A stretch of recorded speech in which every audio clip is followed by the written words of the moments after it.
உடம்பு. ம். காயமது மாயம் என கண்டிருந்தும் கேட்டிருந்தும். காயம் என்றாலும் உடம்பு. ம்.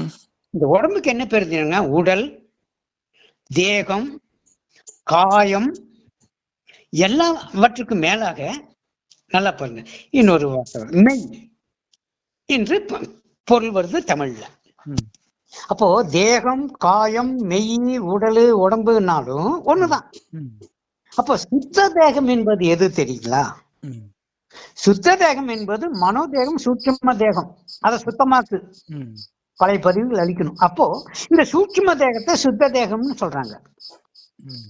பிரணவ தேகம் என்பது பிராணாயாமம் பண்றதுனால பிராண உடலை அது பிரணவ தேகம்ன்றாங்க. ம். அதே இந்த பிராண உடலையும் பிரணவ தேகம் என்பாங்க. ஓம் என்ற அந்த ஓங்காரத்தோடு கூடிய அந்த ஒளி, அதாவது சப்த தேகத்தையும் பிராணவ தேகம் பாங்க. இன்னொன்னு என்னன்னா, நல்லா ஏன் அப்படி சொல்றாங்க? நாத பிரம்ம சுரூபம், இந்த பிரம்மம் ஒளி வடிவானது என்பதால் பிரணவ தேகம்னு சொல்றாங்க. இதுக்கு மேல ஒளி தேகம் என்று சொல்றாங்க. இந்த ஒளி தேகம் என்றால் ஏன்னா, தான் ஆன்மாங்கிறத புரியாமல், நல்லா பாருங்க, இந்த தேகம் ஒளியாக இருக்கிறது. அப்ப இந்த ஒளி ஒரு நிழலாக, அதாவது எந்த ஒரு ரூபத்தில் அது வெளிப்படுதுன்னா, இப்போ ஒரு டம்ளர்ல, ஒரு கண்ணாடி டம்ளர்ல தண்ணி ஊத்தினா அந்த டம்ளர் வடிவம் பெறுது பாத்தீங்களா? அதே ஒரு சொம்புல தண்ணி எடுத்தோம்னா அந்த சொம்பு வடிவத்தை பெறுது. ஒரு பக்கெட்ல பக்கெட் வடிவத்தை பெறுது. அந்த தண்ணீர் அப்படித்தாங்களே இருக்குது. கீழே குறுகியும் மேல் வாயாகன்றோம். ஒரு குடத்துல அடிப்பகுதி பெரிதாகவும் வாயில் குறுகிய பகுதியாகவும் தண்ணீர். அந்த தண்ணீர் எந்த ஒரு பாத்திரத்தில் அடங்குகிறதோ அந்த பாத்திரத்தின் வடிவத்தை பெறுகிறது. அப்ப அந்த ஆன்மா எந்த உடலில் அது பதிவாகிறதோ அந்த ரூபத்தை பெறுகிறது. என்றால் ஒளி தேகம் என்றால் அதிலிருந்து கிளம்பும் அந்த ஒளி. அந்த ஒரு, அது என்ன சொல்லுவாங்க அண்டர்லைனா, இந்த அதாவது இப்ப நம்ம உடம்பு அந்த ஒரு நிழலா விழுகுதுன்னு வைங்க. ஆமா, அந்த நிழல் அளவுக்கு தானே ஒளி தெரியும். ஆரோ என்னமோ ஆறாவா ஆறான்னு சொல்றாங்கன்னா அந்த தேகத்தை வச்சு அவங்க வரையக்கூடிய ஒரு ஒளித்தன்மை தான் சொல்றாங்க. அதுதான் ஒளி தேகம்னு நினைக்கிறாங்க. அப்ப அது நிழலுக்கு ஒளி இருக்குது. நிஜத்தில் நீ பேரொளி அல்லவா? அப்ப அந்த பேரொளி எல்லையற்றதல்லவா? அந்த ஒளிக்குள் இருக்கக்கூடிய உங்களை பார்க்கணும் அல்லவா? அதானே அந்த ஒளி நீங்கள் அல்ல, ஆன்மாவின் வெளிப்பாடு. நல்லா பாருங்க, அந்த ஆனந்தம் நீங்கள் அல்ல, ஆன்மாவின் வெளிப்பாடு. இந்த அறிவு ஆன்மாவின் வெளிப்பாடு. ஆன்மாவின் அம்சத்தில் அவையெல்லாம் வெளிப்பட்டு இருக்குது. ஆனா அதற்கு ஆதாரமான ஆன்மா நீங்க வேற அல்லவா?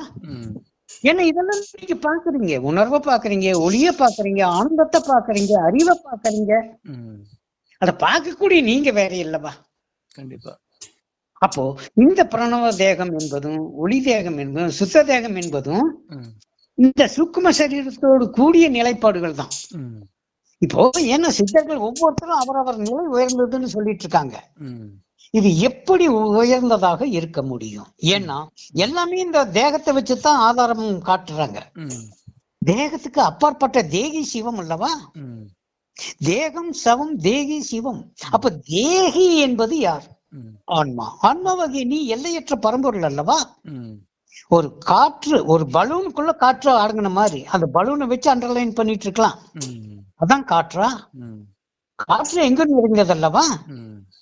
அது ஒரு பலூன்ல அடைபட்டிருக்கு, ஒரு டியூப்ல அடைபட்டிருக்குது, அவ்வளவுதான். அந்த வடிவத்தை பெற்றிருக்கான்னா உண்மையில அது வடிவத்தை பெறவில்லை, அந்த வடிவத்திற்குள் அடைக்கப்பட்டிருக்குது.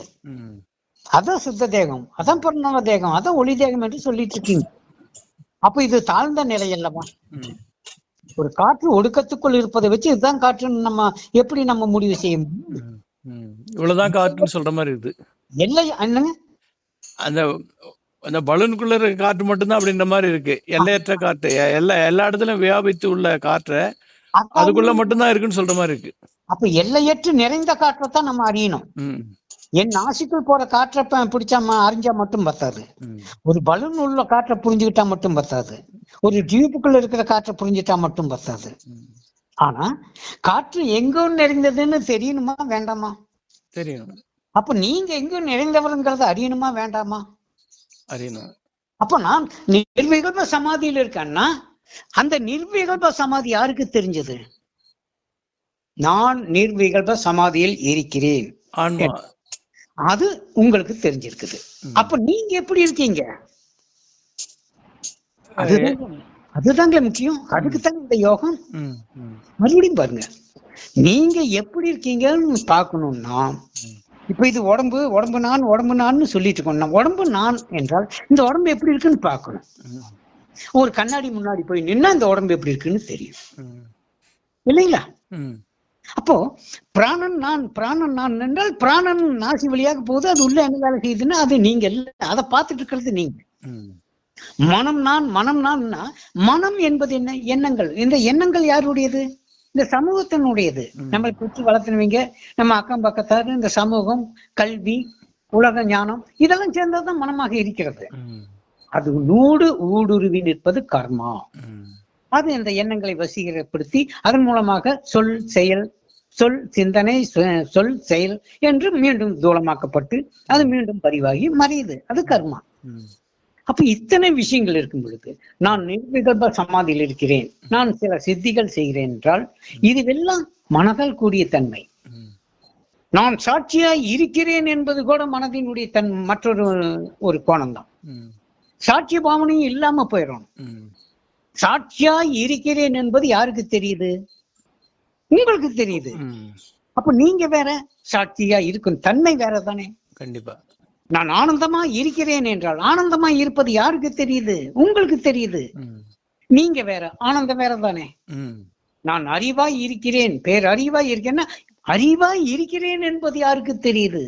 அந்த இருக்கிறேன்னு சொன்னாலே துவைதம். அப்ப ரெண்டு பேர் இருக்காங்க அங்க. ஆமா, அதுவாக இருப்பது தானே நீங்கள். அதான அத்வைதம். ஆன்மாவினுடைய சொரூபத்தை நம்ம பிரிச்சு இப்படி இருக்கிறேன்னா நம்ம ஆன்மா உணரலாம் அர்த்தம். ஆன்மாவா இல்ல நம்ம அதுவாக இருக்கிறோம். எதுவாக? அந்த எண்ணமாக, அங்கேயும் மனமாக, அறிவாக, ஆனந்தமாக, ஒளியாகத்தான் நாம இருக்கிறோம். ஆனா உண்மையில அதை அறிந்து கொண்டு இருக்கும் நம்மை பார்க்கணும். இதுவெல்லாம் யாருக்கு தெரிகிறது? எனக்கு தெரிகிறது என்றால் நான் எப்படி இருக்கிறேன். ஏன் என்ன பார்க்க முடியல? அந்த 5 கோஷங்கள் மறைத்துக் கொண்டிருக்காங்க. ஏதோ ஒரு கோஷத்தில் நம்ம போய் நின்று தங்கிக்கிறோமே தவிர இந்த 5 கோஷங்களையும் விளக்கினால் மட்டும்தான் ஆன்மா தரிசனம் பெற முடியும். அதுக்கான பயிற்சி தான் இந்த குண்டலினி யோகம்.